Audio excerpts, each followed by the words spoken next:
Hey, this is Miranda, and you're listening to or watching Their Lived Experiences. It never leaves you. I still don't know.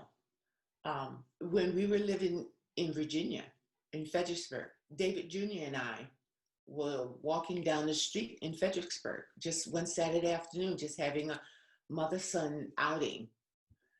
And as we were walking down the street, two white men were sitting on a bench and they call us the N word. Mm. Yeah. And I told David Jr., I said, just keep walking, just keep walking, just keep walking. He doesn't even remember it. He said he just blocked it out. But yeah, it happened. And I was so afraid that back then I had a knife in my purse. And I had that knife when they said that. And I had my hand on that knife because I didn't know if they were going to attack us or what. I didn't know. Mm. But you had to have some kind of protection. Why would you attack a woman and a teenage boy for nothing, for walking down the street? How would you say all of this has shaped you now? I still wear a mask. Mm. I still wear a mask. Explain for people what a mask is. I know what that means, but what does it mean? It when I'm around Caucasians, when I'm around them,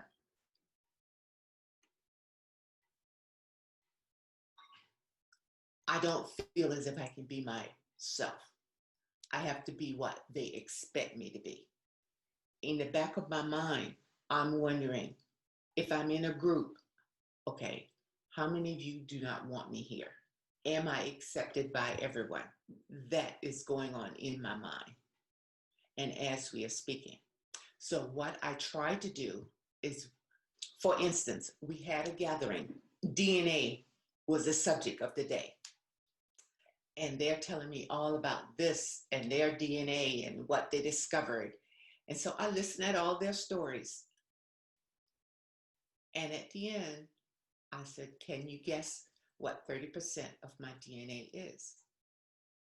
And they had all these different things. And I said, no, I'm 30% European. And they were all shocked. But I just wanted them to know we are not part animal. We are not aliens. We are you. We just have more melanin. Yeah, we just have more melanin. We just have more melanin, and it's. Thank you for sharing that with me. I'm sorry, I'm still shaking my head in shock, but thank you for sharing all of this with me. I think this is good for my kids to watch this back. I think it's good for people to see and hear these stories and understand that we're still living with the scars and the hurts and the fears today. Yes. Yes. It's just layers upon layers upon layers. I'm sorry, didn't you just get pulled over? Yes. Yes. As my son tell me, I'm an older Black woman driving a nice car and I get pulled over. Not breaking any laws, just get pulled over. No hello, how are you today? Can I see your driver's license? I'm told this car is registered to a David Winningham. What I heard was, why are you driving this car? You a woman, you're not David. So I said, David is right here, right beside me. And I told him, and my name is on the registration also, of which he didn't even ask to look at. Because if he'd have asked for the registration, he would have seen my name and he would have had my driver's license with my name, but he did not. So he saw an old woman driving a nice car and decided to pull me over. How did you feel in that moment? Not surprised.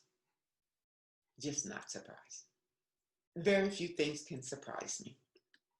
That's just one of the layers. One of the layers. When do you feel like you can be yourself?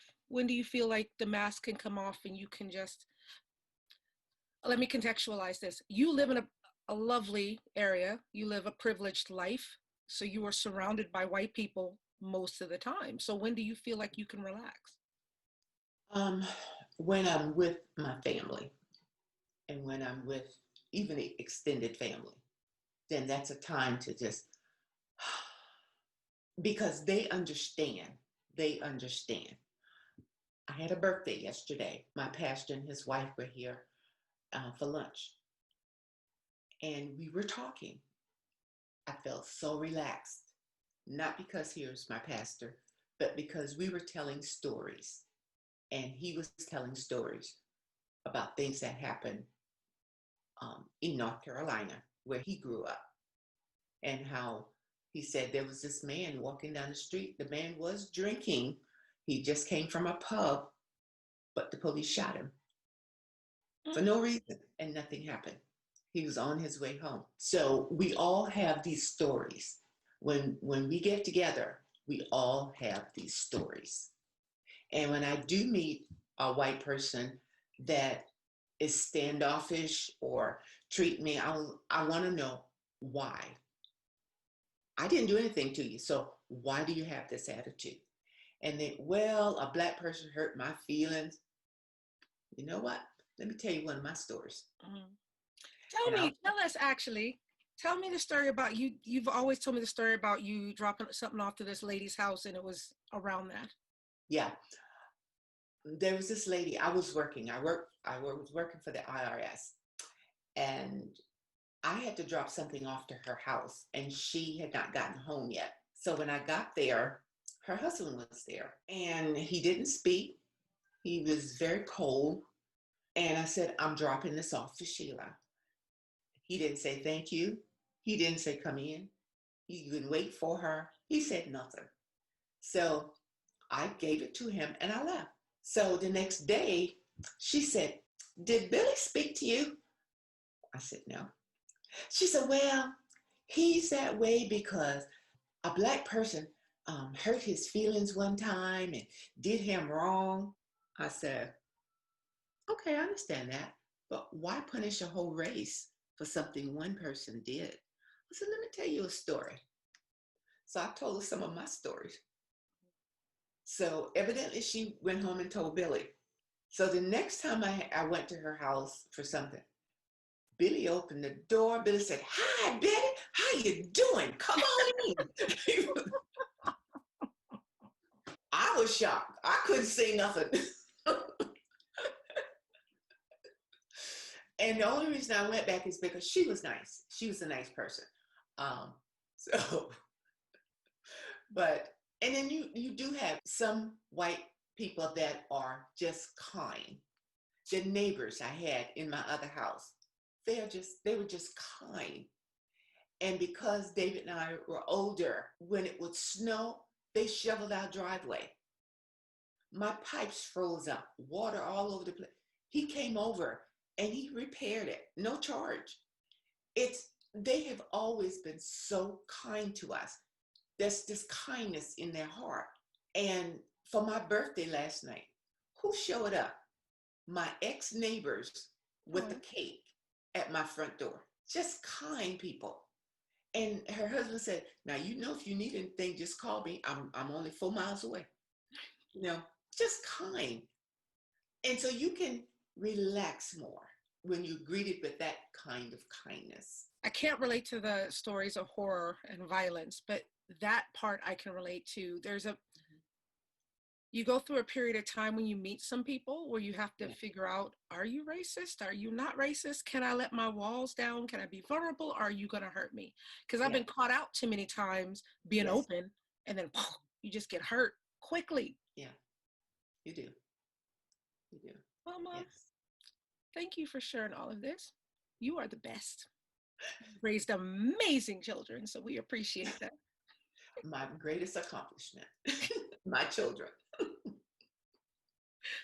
I want to thank you again for sharing all these stories and deepening people's understandings of your experiences and how it affects Black people today. I really think you've opened some people's eyes. So thank you so much for that. You're welcome. And I love you. I love you. I loved you before you were born. This is the end of part 3. Thank you so much for watching. I think my mom is amazing. If you enjoyed this series, please consider liking and subscribing so that you'll be notified when the next video comes out. In part 4, I team up with my older brother Dave and we ask my mother questions about her life. Keep your eyes out for that one, it's a good one.